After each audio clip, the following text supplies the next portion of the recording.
Hey, Ty Cohen here, and I want to share something with you that I got from my mother as a teenager, and it's something that has stuck with me it stuck with me for a while, but initially I didn't get it. Like, it seemed so foreign. It seemed unattainable. It seemed like it was something that was really impossible, and that was the concept of living off of less than 30% of what you make, living off of less than 30% of your income. And here it is, this lady who, Mrs. L. Precious Cohen, who has never had any type of formal education outside of high school, right? Like, she didn't go to college. She didn't have a university degree or anything like that. As a matter of fact, she raised, I think it was 6 or 7 of us, my brothers and sisters, not including, actually, she also raised 2 of my nephews and 1 of my nieces, and she did all of this off of state assistance, right? So hey, how you doing? Getting state welfare. And we lived in one of the worst neighborhoods, one of the worst ghettos. So if you told me that I would be living in a neighborhood like this back then, I would never have believed it, right? I wouldn't have thought it was possible. So that's one of the reasons why her concept of living off of 30% of what you make income-wise seemed like so unbelievable, like something that was impossible to do, especially seeing her get Social Security and government assistance, and that only being, $500 or $600 a month, and her raising all of these children. So as a teenager, her saying this, I didn't understand the concept of it. I didn't get it at all.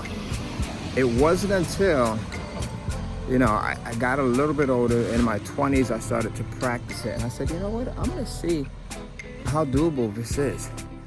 So I started to first apply living off of 90% of what I made, right? 90%, with the goal of getting down to 30%, like my mom had always talked about. So slowly but surely, 90% turned into 80%.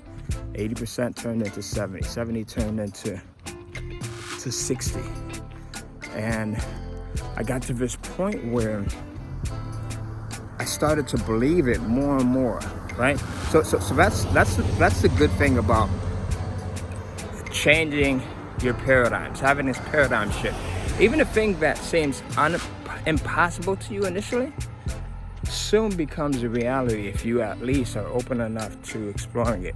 So I've talked about this concept of living off of 30% of your income with people before, and I can instantly see that there's some people that have this major amount of disbelief, and then there's people that disbelief to the point where they won't even accept it. Like, they won't even entertain the thought that it's possible.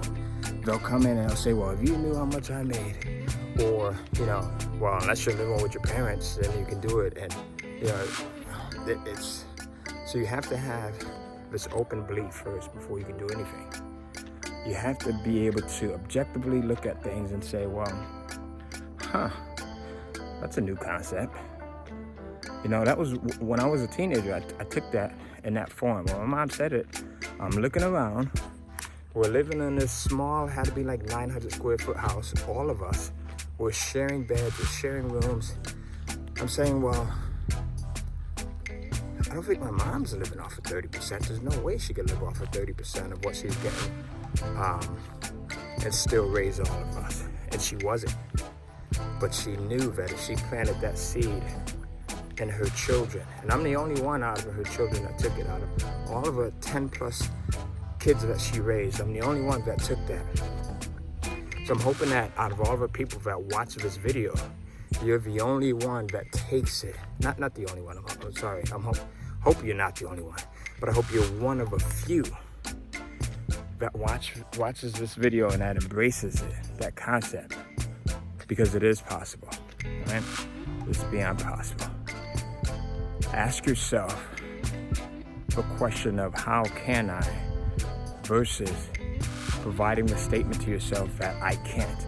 When you ask your question, you create this openness in the mind. But when you make a statement such as, that's not gonna happen, that's impossible, or he can do that, or I can't do that, then you close the mind. I'm asking you to open your mind because it will change things for you big time when you at least learn to entertain.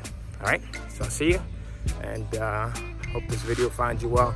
Go ahead, comment below. Let me know, what were some of the things that your parents taught you? What were some of the things that you got from your elders, your parents, your grandparents that you may not have understood at the time, but now you get? What are some of the things that as a kid you didn't get, but now as an adult you're like, wow, they knew? I've got so many of those stories that I could share with you, and you guys if you like hearing these stories here about not only my mom's wisdom, but things that I learned as an adult that I practice in life right now, let me know. Comment below life stories, and I'll share more with you. Life stories, things that have helped me to go from being this kid that grew up in the hood, having sickle cell anemia, being on Social Security disability because I have sickle cell anemia, to now being able to generate millions and millions of dollars and talk to and influence people from around the planet. So if you want to hear some of those stories, go ahead and comment life stories, and I'll share them with you. Stay well, and remember, open your mind by asking yourself, but how can I questions, instead of closing your mind by providing statements that don't give you the option of exploring or the option of at least considering. I'll see you. Stay well.